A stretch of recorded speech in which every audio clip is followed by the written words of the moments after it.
Good morning. Good morning. Good morning. Good. Glad to see you here this morning. Glad to see everyone out here for this very important press conference to address a serious issue in the city of Dallas. First of all, I want to thank you for joining us here this morning in Dottie Ferry as we address an issue that's affecting not only our community but our city. The city of Dallas has an illegal dumping problem. We admit that. People have been using our streets, using our vacant lots, using residential properties as dumping sites, and that has to stop. We're committed to making that stop. It's a two-part problem though. The first problem is illegal dumping of materials. As you can see behind me are some, unfortunately, great examples of what we mean by materials. We have roofing materials. We have an unusual cluster of branches and trees. And if you took note on your way down here, you saw many other opportunities or many other examples of illegal dumping. This Dottie Ferry Road and Tea Garden has been a synonymous dumping area for many years. And we want that to stop. We want people to understand there are serious consequences for dumping. Penalties range from a possible 180 days in jail to 2 years in state and jail facilities, plus fines. Illegal dumping is not a minor offense with a simple citation issued. We've identified 62 chronic dumping sites in the city of Dallas, but people are dumping all over as we speak right now. As a matter of fact, as we were preparing to come to the site yesterday, we witnessed a fresh dumping site just around the corner. So it continues. Sites like this on Dottie Ferry and Tea Garden are prime real estate because of their rural location. But it doesn't mean that it's acceptable to use this as your dumping ground. We live in this community. This is our community. This is our city. This is where we live. Illegal dumping not only affects the quality of life, property values, and contributes to blight, but also hurts the perception of Dallas. We want Dallas to be known as a clean city. Illegal dumping also has environmental impacts. There's a creek just behind me. So if you would, imagine the runoff that comes from illegal dumping that makes its way into our reservoirs, that possibly makes its way into our drinking waters. Tires. Tires are our number one problem. As of this year, we've collected about 20,000 tires around the city. We would much rather use that resources in collecting tires on picking up loose animals and, of course, fixing our streets. Which brings me to my second problem with illegal dumping, and that's the dumping of illegal animals. And let me be clear about this. We do not condone that, and we want to educate the community on how to properly dispose of their deceased animal. In conjunction with that, we also have a problem with stray animals. Oftentimes, areas that have illegal dumping often have unwanted pets where individuals will dump those pets. If you look around, you'll see traces of that. I'll point to those in just a few minutes. The issue of dumping animals is serious to me. I take it seriously. Matter of fact, once I was inaugurated in June, one of my first issues that presented itself was, unfortunately, Dottie Ferry Tea Garden illegal dumping of animals.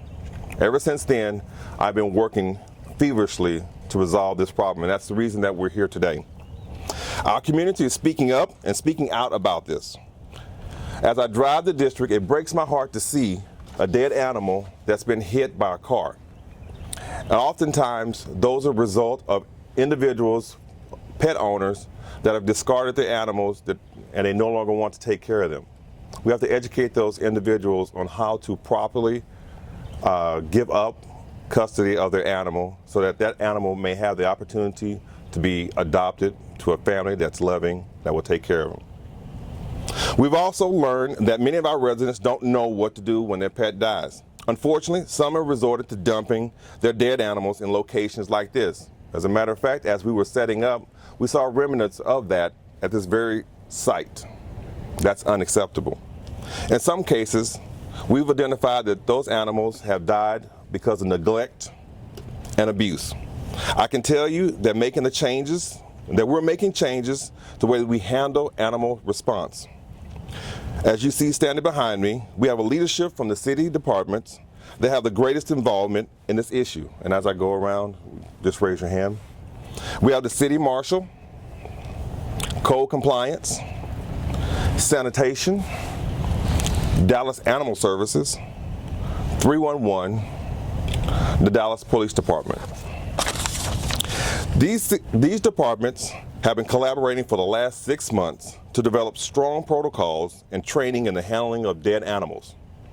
We're also engaged in the dialogue with the community to better handle this issue.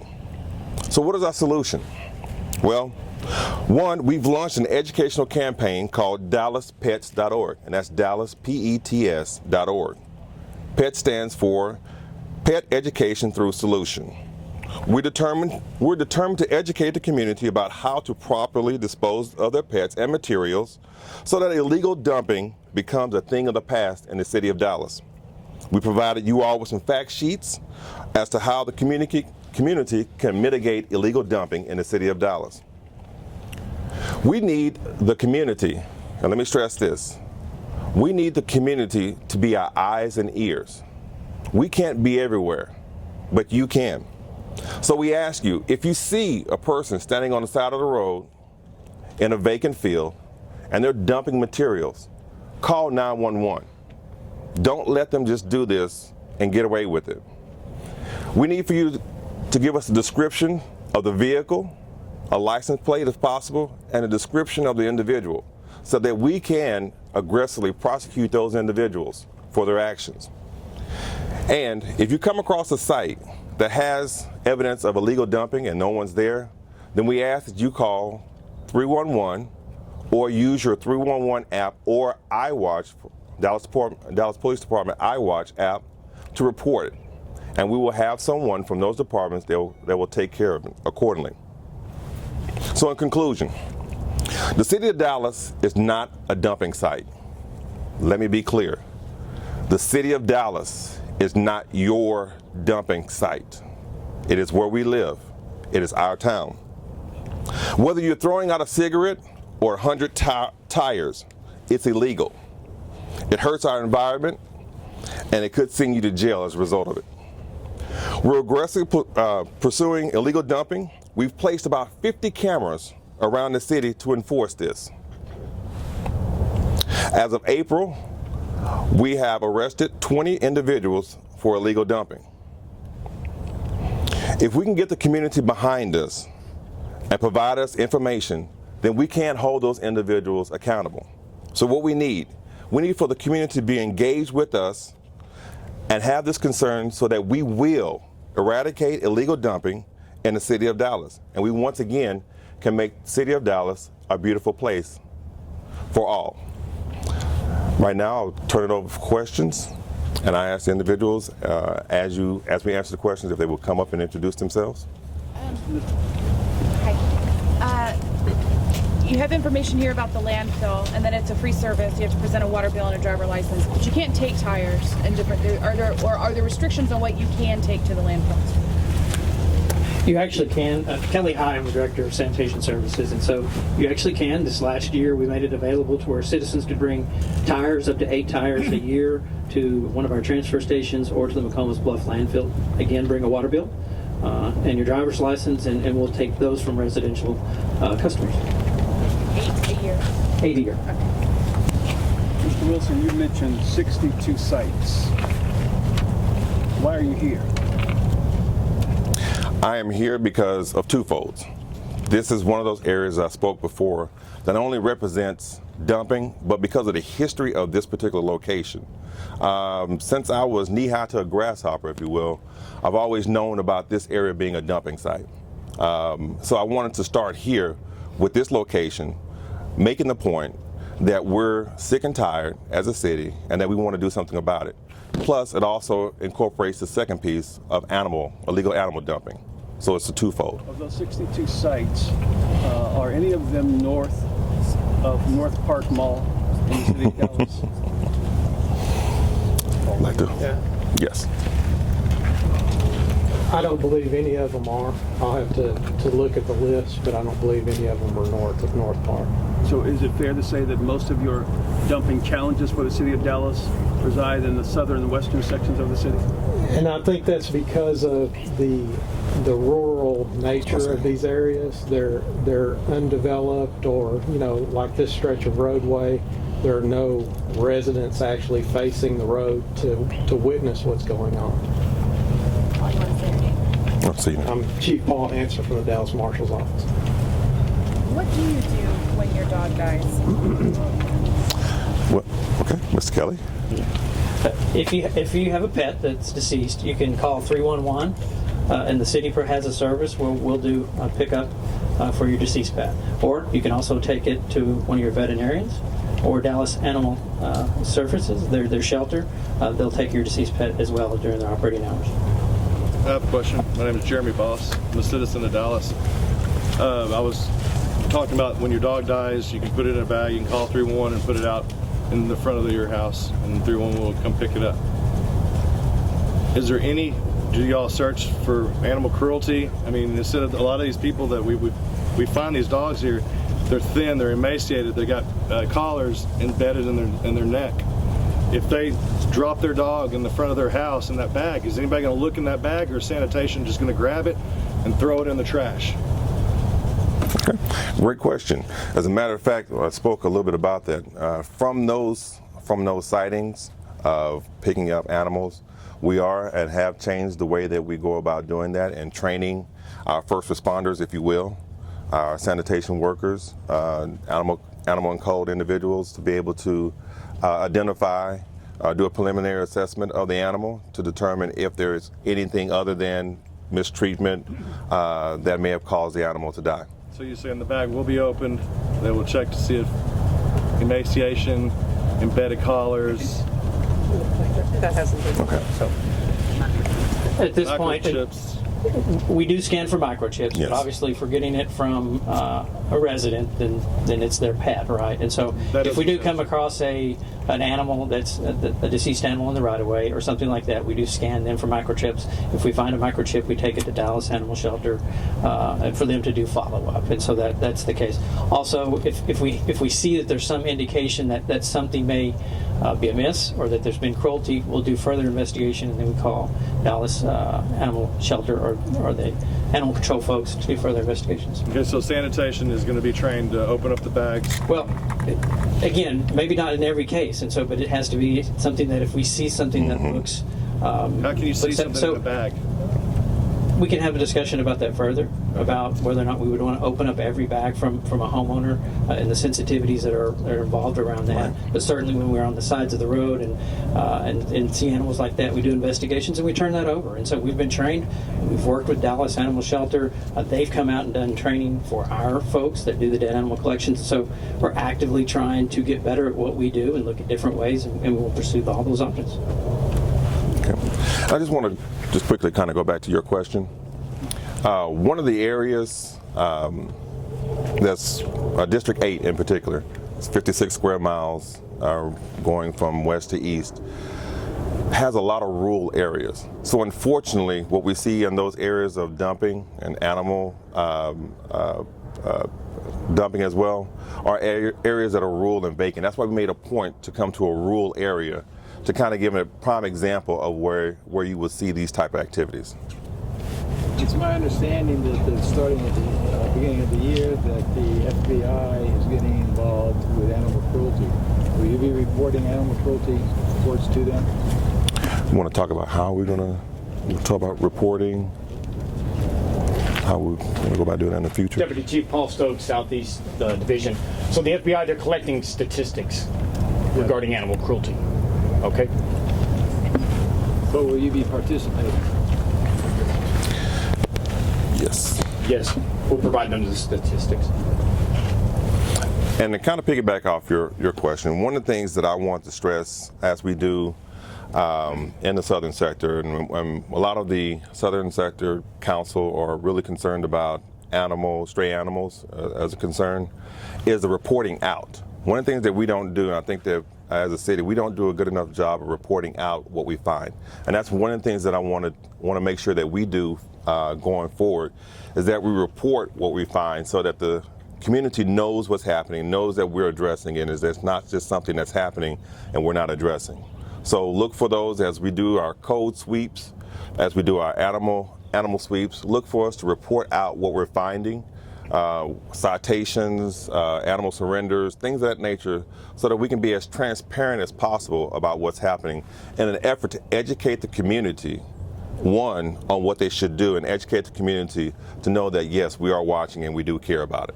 There has been debate, however, that people aren't ignorant of the fact of dumping is illegal. They've made decisions to dump in certain sectors of the city and have been doing so for quite some time. And so the distinction that you need to educate people about what that sign says across the street it would be an oxymoron, if you will. And what I'm asking is, what is the city doing to mitigate these actions when you know for generations that it's been going on primarily in a certain sector of the city? Primarily the reason that we're here, starting with that and asking for the city, asking for citizens' input to help us. Again, stressing the idea that we can't be everywhere. I would love for us to be able to have the opportunity to be able to have someone there to catch the next person that throws out a cigarette butt, but that's impossible. But we have more citizens than we have individuals in these departments that can help us do that. So part of that education piece is, yes, first saying that there is a problem and we see it, and if you don't abide by what that sign says, not only are we watching, but your neighbors are watching, and we're encouraging your neighbors to report you, and once we report you, we're encouraging our neighbors to understand that you have our full support in prosecuting that individual so that that behavior stops. So that part goes into the education. We educate you first on it, and if you still don't want to abide by what you're being taught, then there are consequences, and that's the other part of the education. I'd like to just add a little bit of depth to this, or ask a question about depth on animal cruelty. There's a statistic in here that over 15,000 animals calls for pickup for dead animals were made. I think it was 2014. And here's my question. Some of those animals were picked up because owners left them out front to be picked up. Some of them were picked up because they were hit by a car. Some of them were picked up because they were dumped. Some of them were picked up because they were stray and dropped dead of heartworm or parvo. Some of them were picked up because they were abused, bagged, and dumped. So my question is, will you be distinguishing between those types of dogs? And the reason I'm asking is because the dogs that were abused before they were stuffed in a bag and dumped at Dowdy Ferry are the dogs that the FBI is interested in counting. And so those dogs do not need to be funneled through sanitation, but do need to be funneled through DPD in order to get those statistics to the FBI. I think that's kind of what you're talking about and what you're talking about. So, well, what I would say is when we identify an animal that we believe has been animal cruelty, we would then get in touch with Dallas Animal Shelter, and then that process would begin. And then if they saw something that they needed to discuss with the Dallas Police Department, certainly those notifications would be made. And so at that point, that's when there's an investigation related to that. So we would then, if we saw something, we would turn it over to Dallas Animal Shelters for investigation. And then obviously all the folks that are standing here today are working together to better our processes and make sure stuff gets noted or notified, and the proper people are notified for those things. So you're saying you don't have a process down completely yet? I think we do. Well, okay. You do have a process. I'd like to invite everybody after this to walk down there and let's follow this process if possible. I know where another dead dog is as we speak. So if you want to do the process, I'd like everybody to come with us and let's do this process. I'd like to see it. If not, whatever, but I'll walk you down to a bagged dead dog. It's fresh, and it's right down the road from here. Sanitation missed it this morning. Okay.